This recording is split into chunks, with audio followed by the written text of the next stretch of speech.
Hello everyone, and welcome back to another video at the Liberty Homestead.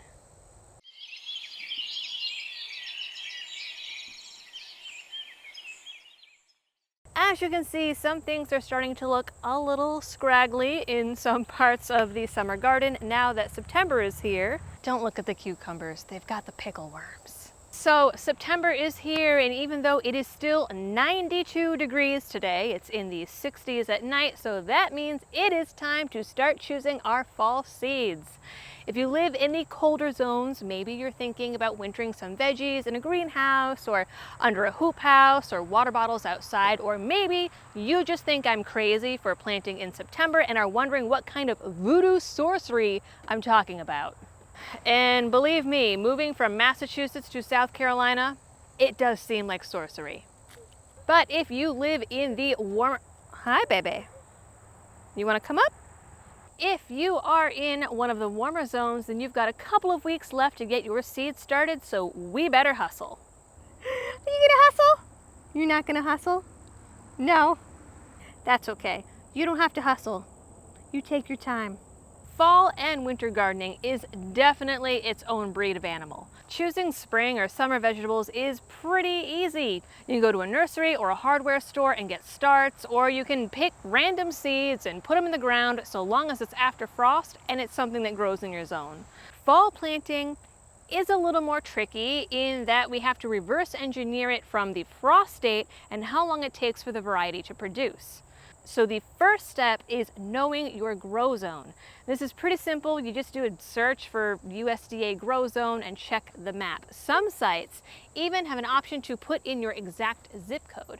Note though that the map does change a little bit every year, so depending on which year's map I'm looking at, for example, I'm either in zone 7B or 8A. So in that regard, I personally usually stick with 7B just to be safe. Next, you're going to want to do the same thing to find your frost date. Simply search for your town or zip code with the words frost date.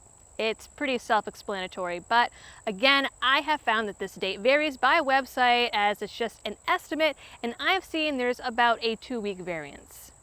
And now, we math. Here is where you actually figure out your planting times, but if you're lucky, you might have an agricultural center near you that has already done the work of giving planting times for various crops. Here, that would be Clemson, and they divide planting dates between the coastal region, which is actually like half the state, and the Piedmont area, which is everything else. But I'm gonna be honest with you, more likely than not, you're probably just going to have to look at your specific variety of whatever you're planting. Say, for example, these champion collards that I'll be doing, they say 75 days, so you flip your calendar to your frost date, which for me is between October 17th and October 31st, and simply count backwards 75 days to see your latest planting window. But the nice thing about fall planting being a little bit different is that a lot of the veggies are actually tolerant of frost and might even taste better after frost. Bloomsdale spinach, for example, will be ready to harvest after 42 days, but can also withstand temperatures as low as 0 degrees. So if you miss your planting window by a week or two, it won't be the end of the world, provided it's something that can withstand cold.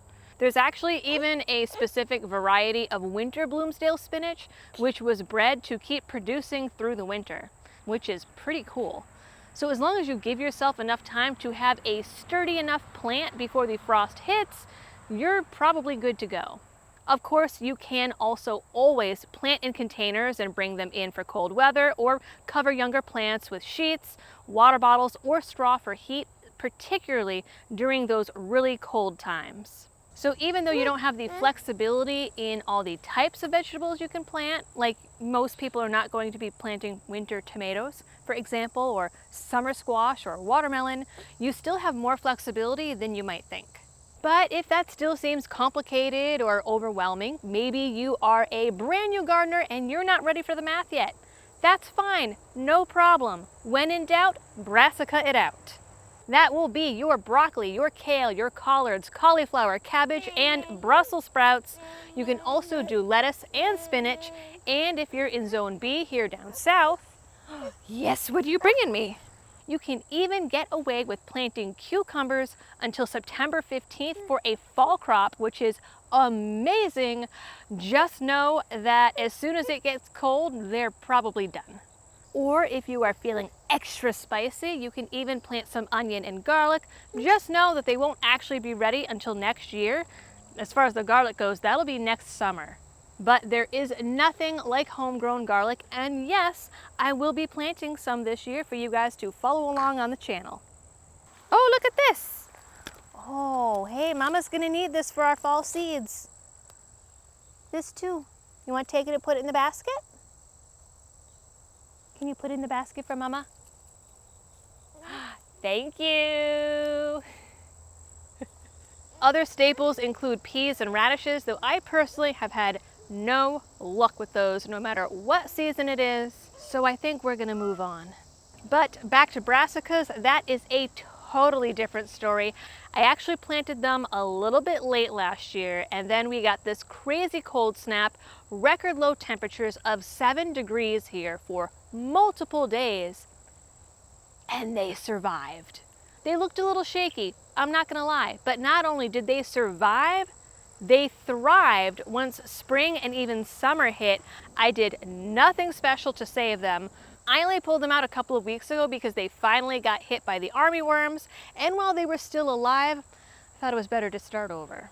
And to make room for other things, because fall garden, I had tomatoes into December last year. I don't know where this fall garden is going, so we're gonna have to make some room. Despite all of that, I actually do still have one kale plant left that is coming up on a year old. That being said, there are people even here in South Carolina that will plant fall tomatoes. And if it's too late to plant in your area for fall, or you don't have a long enough season, planting something for green compost or green manure is never a bad choice. These are things like buckwheat, ryegrass, or alfalfa that you can grow just for the purpose of cutting down and turning back into the soil. Oh, you can't have Mama's gloves. I know how much you like Mama's gloves and to put mulch in them. So that's it. That's how you choose your fall plants and your planting dates. Hopefully that cleared some things up for you and you are feeling ready to plant. All right, gang, we are starting to get devoured by mosquitoes, and it is almost our supper time, which seems to be a tradition I'm starting on this channel, that I'm filming and run into supper time. So I hope you liked this video. I hope you learned something. Please consider giving a like, share, and subscribe if you want to follow along with our homesteading journey. And I will see you in the next one. And those are our tomatoes. Oh, you see the spider? That's a garden spider. She's scary, but she's good to have around.